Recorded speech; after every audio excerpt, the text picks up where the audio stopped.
नमस्कार मित्रांनो, मी ॲडव्होकेट दीपक मनसरे आणि आपण पाहत आहात सात मराठी कायद्याचे हा चॅनल. या चॅनलच्या निमित्तानं वेगवेगळे विषय घेऊन आपण येत असतो. आज विषय घेऊन आलेलो आहे भारत सरकारने नोंदणी अधिनियम 1908 मध्ये बदल घडवून आणून नवीन कायदा अस्तित्वात आणण्याची घोषणा केलेली आहे.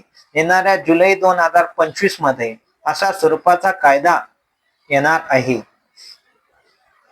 आता संगणकीकरण झालेले आहे. दस्त हे ऑनलाईन वेबसाईटवर उपलब्ध असतात. नोंदणी ही ऑनलाईन वेबसाईटवर होत असते. यामुळे या पूर्वीच्या कायद्यामध्ये बदल घडवून आणण्याची आवश्यकता निर्माण झालेली आहे. म्हणून केंद्र सरकारने हा कायदा आणलेला आहे. महाराष्ट्र राज्य सरकारने सध्या प्रायोगिक तत्वावरती जिल्ह्यात मध्ये असणारा दस्त हा जिल्ह्यामध्ये कोणत्याही ठिकाणी नोंदवता येईल अशी सूचना असा बदल घडून आणलेला आहे. त्या संदर्भात आपण पाहायचं झालं तर उदाहरणार्थ अहमदनगर जिल्ह्यामध्ये संगमनेर मधील असणारा मिळकतीचा डॉक्युमेंट हा तालुक्यामध्ये 13 तालुके आहेत. या 13 तालुक्यामध्ये कोणत्याही ठिकाणी नोंदवता येतो.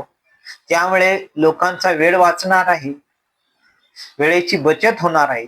परंतु काही दुष्परिणाम सुद्धा होतील अशी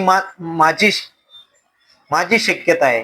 कारण मनाई हुकूम, जप्ती आदेश हे जर त्या वेबसाईटवरती हे झालेले नसतील तर ते डॉक्युमेंट, ते मनाई हुकूम, जप्ती आदेश टाळून दुसऱ्या ठिकाणी दस्त नोंदवण्याची शक्यता आहे.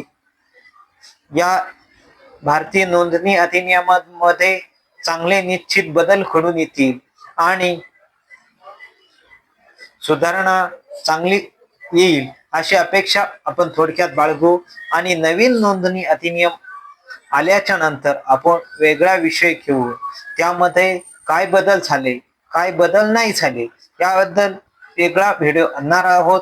परंतु असेच वेगवेगळे व्हिडिओ तुम्ही या चॅनलच्या निमित्तानं पाहत असणार आहात. तेव्हा माझ्या चॅनलला सबस्क्राईब केलं नसेल तर सबस्क्राईब करा. माहिती आवडली असल्यास लाईक करा आणि तुमच्या मित्रांना शक्यतो शेअर करा.